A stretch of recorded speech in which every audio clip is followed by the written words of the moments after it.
If you're planning a move to Central Florida, I'm here for you. I talk to people just like you every week, and I help them avoid costly mistakes and choose the right community. You can call or text at 415-604-7557, or just use any of the methods that I'm putting here in the description of this video to get in touch with me. I'm here to guide you, so let's do this. To me, the most important thing you have to think about is the true cost of living. So we're talking about insurance, utilities, HOA, sometimes CDD, community costs, and lifestyle costs. So when it comes to insurance, you have to understand that, for example, if you have a 2010 roof, your insurance can be $3,000 to $4,000 more expensive a year than if you have a 2023 roof. Utilities. Central Florida is very hot, so AC consumption can rise up to $200 if we're talking about like a 4-2 home. And it can go down during the winter to around $60. You also have to think about, when it comes to buying a home, if that specific community has only HOA or HOA and CDD, because your monthly payment can rise if we're talking about HOA and CDD expenses. When you talk about community costs, you have to understand that everything in Orlando is far. Everything you do, you're gonna need a car. So even if you're gonna go down the street, buy groceries, you're gonna need a car for that. There's no way you can walk just like you walk, for example, in Chicago or New York. And if you live in a single family home, you also have to take into consideration pest control, lawn care, and water usage for the sprinkles, right? If we're talking about those, you're kind of increasing your monthly expenses by $200 to $300. Another thing for you to understand is the weather down here in Central Florida. When it comes to summer, we're talking about feels like temperatures between 105 and 115 degrees. Also, make sure you consider daily rains, flood zones, and have your hurricane preparation done. If you're thinking about the job market and major employers here in Orlando, we can break it down by industry. So the top 3 for me is healthcare, defense, and entertainment, obviously. Healthcare, we have Advent Health and Orlando Health. For defense, we have Lockheed Martin. And for entertainment, of course, we have Disney and Universal. Now, if you work from home, there are many cities and communities that we can think of, and the top 3 for me are Winter Garden, Mineola, and Montverde. When it comes to commuting, there are some challenges that you need to understand. First, everything here is far. So we're talking about commutes from at least 10 minutes to 1 hour, depending on where you choose to live. And all the main roads, they have tolls.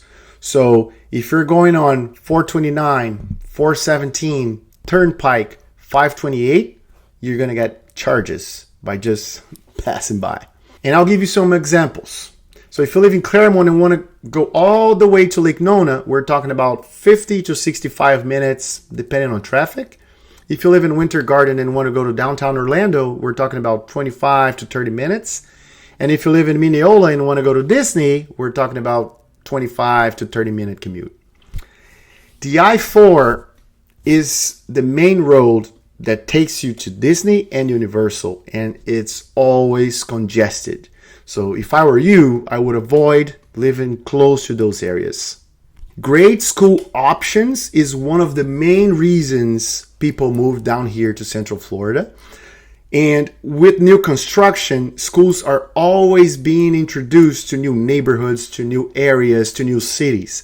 So rezoning happens very often. So make sure when you select the home you want to live in, you check the zip code and see exactly which school you can take your kids to. When it comes to buying a home, we only have 2 options, right? We have new construction and we have resale. So when it comes to both, we have pros and cons. So let's start with new construction first. So the new construction pros, we have modern floor plans, we have lower maintenance, we have builder incentives, and we're talking aggressive incentives. We're talking about flex cash, we're talking about closing cost incentives, lower rates, and free upgrades. And when it comes to the cons, we have smaller lots, sometimes CDD, we have less mature landscaping, and we also have construction noise. And when it comes to resale, the resale pros are larger lots, established neighborhoods, lower or no CDD at all, and it's often closer to downtown areas. The cons are older roof, if the seller is not willing to change the roof for you, fewer incentives or no incentives at all, and potential higher maintenance. Now let's talk about HOA and CDD. Your monthly payment is going to be determined by the number of amenities you get and the number of benefits you get. So when it comes to, let's say, $100 HOA, we're talking about a very basic HOA, and you probably have just a pool and not even internet. But when it comes to a $300, a $400 HOA fee, we're talking about resort-style communities, and we're talking about free internet and possibly some other things too. And now when it comes to CDD, you have to understand that it's very common in master plan communities, right? And it's typically between $1,800 up to $3,000 a year, and that is always added to your property taxes over the next 20 to 30 years. So why does it matter to me? You have to think that higher CDD fees can increase your mortgage monthly payment and also increase the cost of living here in Florida. Okay, man, so I'm not going to buy. I'm going to rent. I don't know if I'm going to like Central Florida. I don't know if I'm going to adapt. I'm waiting for my new construction to be finalized. It's okay. I'm going to break it down the numbers to you. So let's talk about a 3-bedroom, 2-bathroom here, just as an example. If we're thinking about renting, you can pay as low as $2,300, depending on the community you leave, up to $3,500 if you're thinking about Montverde or Winter Garden for a 3-2. However, many people regret renting first, because if you're thinking about buying a new home, you're going to get a lot of incentives in the market right now. But these incentives, they go away fast. So for example, some builders, they offer $50,000 on flex cash in their homes, but whenever those homes are gone, the incentive is gone. So if you rent first, and let's say you're going to pay $3,000 a month for rent, we're talking about $36,000 in rent before you buy. So you're going to spend $36,000 more. You're not going to get $50,000 back. And sometimes that incentive is over. You're not going to get it. Lifestyle. If you're thinking about outdoor activity, I can tell you from my heart, I'm a runner myself.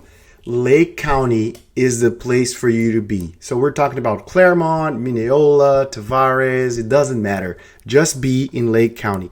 The amount of people that bike, run, or swim here are ginormous. Now, when it comes to entertainment, and if you want to stay close to Disney, we're talking about Kissimmee and we're talking about South Winter Garden.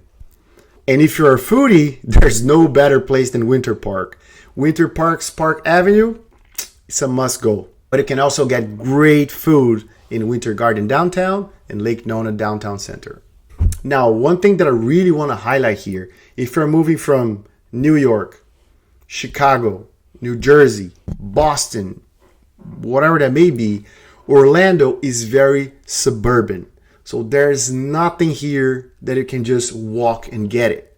For everything that you do, we're talking about at least a 10-minute commute by car. And last but not least, the top reasons people regret coming to Orlando is basically commute.